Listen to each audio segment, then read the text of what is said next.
Si les jeunes ont besoin d'accompagnateurs pour grandir, de quoi ont besoin les accompagnateurs? Question. De quoi on a besoin? Déjà, une des réponses, j'espère qu'on va la trouver aujourd'hui, c'est de bien connaître le réseau, partager les expériences de chacun et puis se servir de ce qui fonctionne sur certaines structures ou avec divers organismes.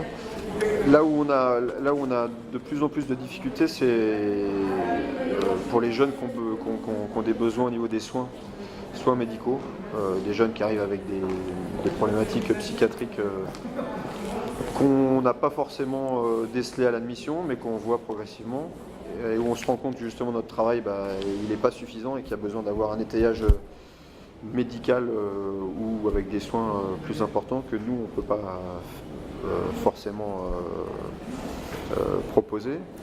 Moi j'ai besoin de personnes à accompagner en fait.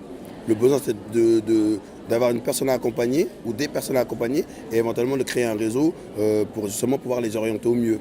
Ce qui permettrait justement à ces jeunes de pouvoir devenir autonomes et faire leur démarche seuls, quoi. Parce que l'idée c'est accompagner quelqu'un là où tu ne sais pas ou accompagner quelqu'un dans une direction que tu ignores, ça ne sert à rien. Il faut d'abord connaître la direction et éventuellement l'accompagner au mieux. De sorte que de son côté, qu'il ne soit pas perdu et de ton côté, qu'il ne soit pas perdu. Voilà, il ne soit pas en situation d'échec. Les accompagnateurs, ils ont besoin de savoir comment accompagner, tout simplement. Donc soit ils sont formés pour, et dans ce cas-là, le problème est réglé, ou soit ils ont besoin de se former pour le faire. Déjà de formation,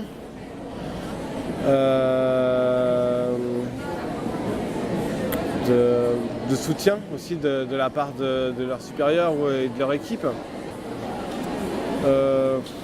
d'initiative aussi, toujours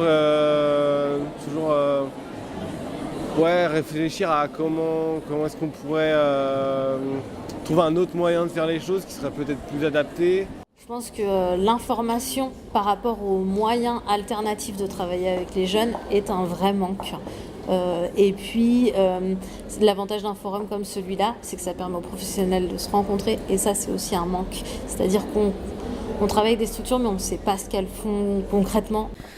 Alors, les accompagnateurs, ils ont certainement besoin de mieux connaître les jeunes, de mieux communiquer avec eux, de pouvoir accepter la différence, parce que les accompagnateurs ont souvent plus que 18 ans. Ils sont passés effectivement par cette étape-là, mais parfois ça fait un petit moment déjà.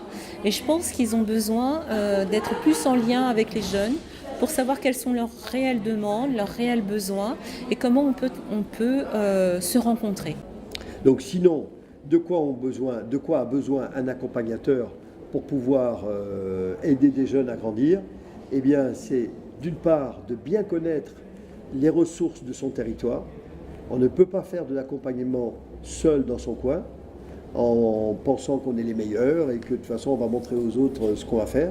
Ça veut dire qu'il faut tout un travail pour s'apprivoiser les uns les autres entre telle association, tel point formation jeunesse, telle mairie, telle mission locale. Donc c'est tout un travail que en général les acteurs n'ont pas le réflexe ou le temps de faire. Je pense qu'ils ont besoin des jeunes pour pouvoir aussi grandir et comprendre exactement ce dont les jeunes ont besoin. Parce qu'en l'occurrence, de façon très régulière, les accompagnateurs, effectivement, même s'ils baignent dans le domaine jeune, n'ont pas forcément, de par leur expérience ou de par leur vision des choses, les mêmes attentes et les mêmes besoins qu'un jeune. Donc sur le principe, à mon sens, c'est juste un échange de bons procédés, un échange d'idées, de compétences.